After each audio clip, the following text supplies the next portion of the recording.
Welcome to Blenderism, so let's dive into it.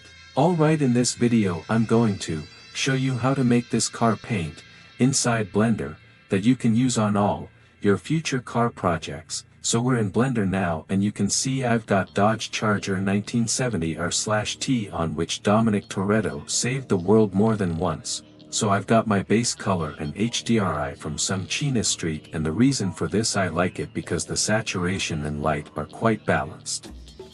It was downloaded from BlenderKit. Well, let's get to color. Paint is ready to get started, so it's just a Principled BSDF, and I'm just going to make this a little bit glossy, like 0.3, just so I can work with it a little bit better. So the first thing to consider with a car is you need a base color, you need to set the metallic, you need to set the roughness, and then you also need to think about a clear coat and a orange peel sort of bump so that the reflections aren't just perfectly smooth. Whenever you're doing this, always look at references for a car that you're trying to mimic, or at least just look at some car paints and get an idea of what you're trying to achieve. So I'm going to get started with the base color. So for a base color, I'm going to do a layer weight node and then plug that facing into a color ramp like so, and then plug that color ramp into the factor of the mixed color node like so, and then plug that into the base color. Now from here we can already get quite a nice sort of look, that sort of fell look that I was talking about. You can get some pretty cool results, something that you'd see how like fast. And you need to enable the Node Wrangler by going into Edit Preferences and then just enabling Node Wrangler.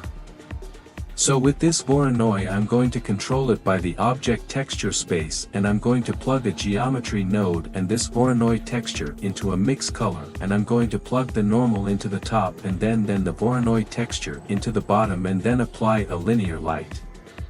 So with this we can start to control the amount that the Voronoi texture shows up, and this basically allows us to have it just showing up in the glossy areas. So I'm going to set mine to about maybe like 0.05, and then from there I'm going to get another color ramp, and this is going to control the color of it. So I'm going to plug the color into there, and if I view this, I'm just going to crunch it so that we're only getting some of them, and then I'm going to bring this white down ever so slightly, so that it's not really in your face. If you're thinking that's too big, it's because this scale we're also going to control by a group input value, which means we don't need to change it now, but for the sake of this video I'll just make it so it's a little bit the size that we'd probably have it.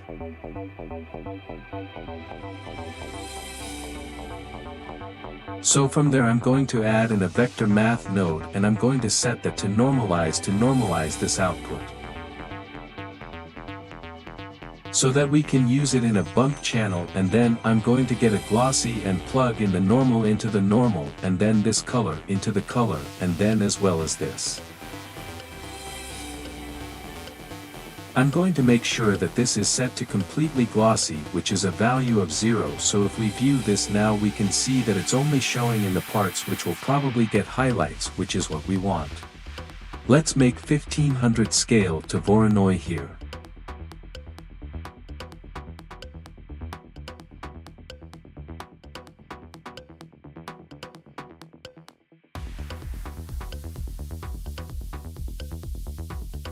Now we need to find a way to add these together, so the simplest way is to just shift the add shader and then plug that one into the top and that one to the bottom, and now we've got our flakes only showing up in the highlights, which is pretty cool. Now from there we need to add in our clear coat and our orange peel sort of bump texture.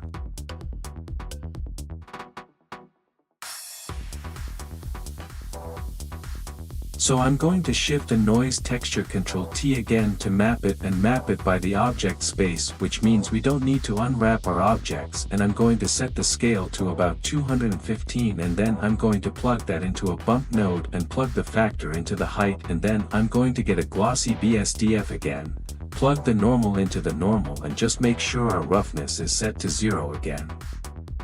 Now if we view this we can see it's looking really strong, but that's fine, we'll control it after. First let's mix our clear coat on top of our original material. So I'm going to go shift a mix shader, plug this one into the top, this one into the bottom and then preview that, and we can see it's not really mixing right. It's a bit too strong. So what we want to do is add in a Fresnel node and plug that factor into that factor, and now we can see it's starting to mix a little bit better. Obviously it's a bit too strong.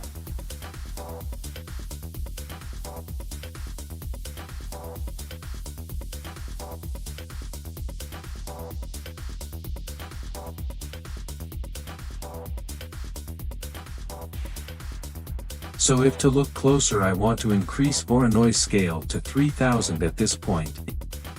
In general, we gonna have iterative menu to control that.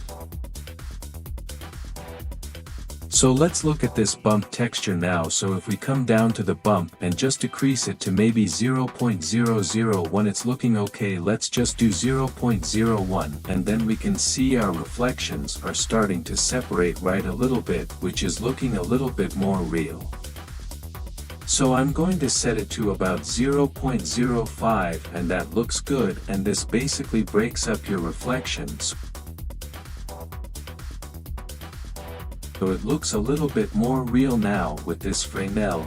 You can control it based on sort of your preference, but I like to set mine at just a solid value of about 1.5. I think that works really well.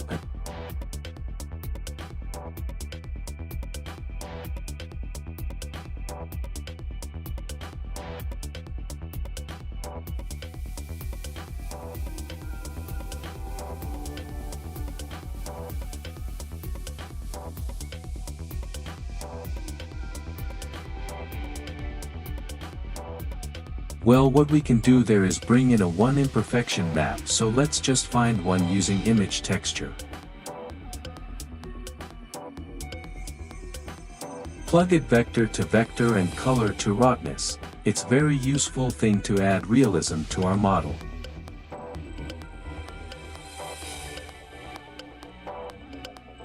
I had downloaded 30 free surface imperfections from ArtStation, so go find some. Firstly, I choose scratches.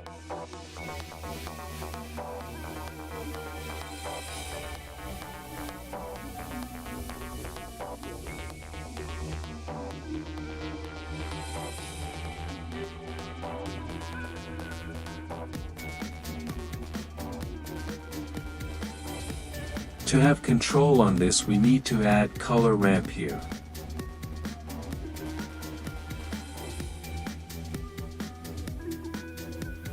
And play with black and white to achieve our needed result.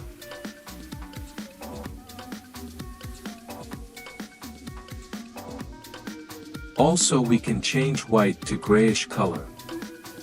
This is free way to make scratches.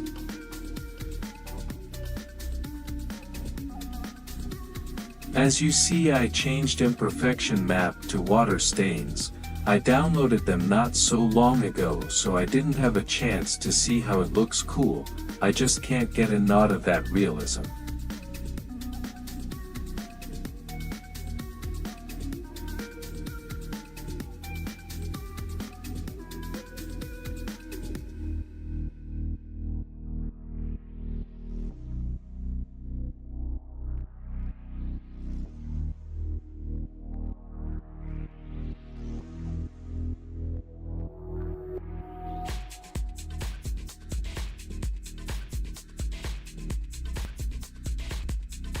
Actually, I think that bump material is looking a bit too big, so I'm going to set it to 1, and that's looking a little bit better. So that's looking good. So now we can set our group inputs.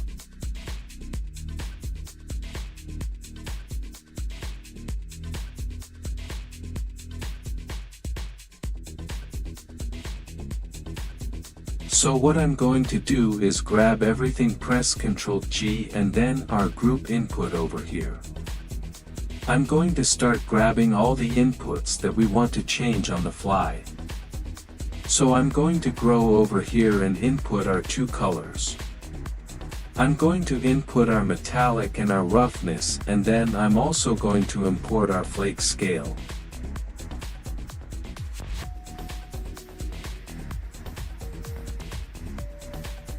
So we can see over here, if you haven't got this option, press N. You can name these. So I'm going to call that one base color. I'm going to name this one Fresnel color, and then the metallic is done, roughness is done, and then I'm going to name this one flake scale, and then if we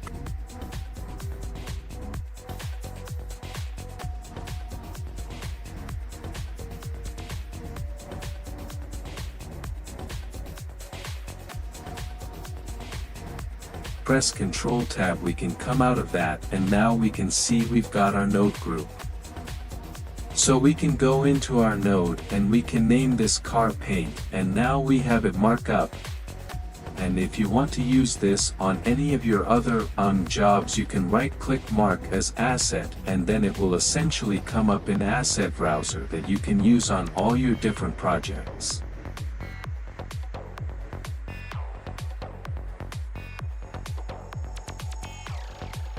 So we can see everything working. We've got our red and a Fresnel color, we've got our metallic and also our roughness setup, and then our flight scale. You could also set your clear coat value.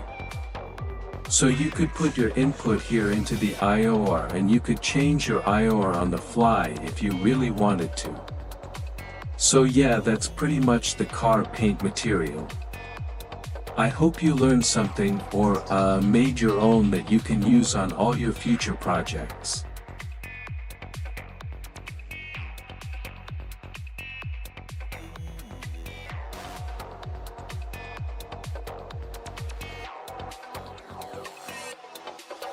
Now we have already set up. But we have one work to do, because Dominic Toretto is a brutal guy. He can't save the world in a purple Dodge. So let's paint his 1970 Charger his usual black color. I am always ready to answer questions if you have them.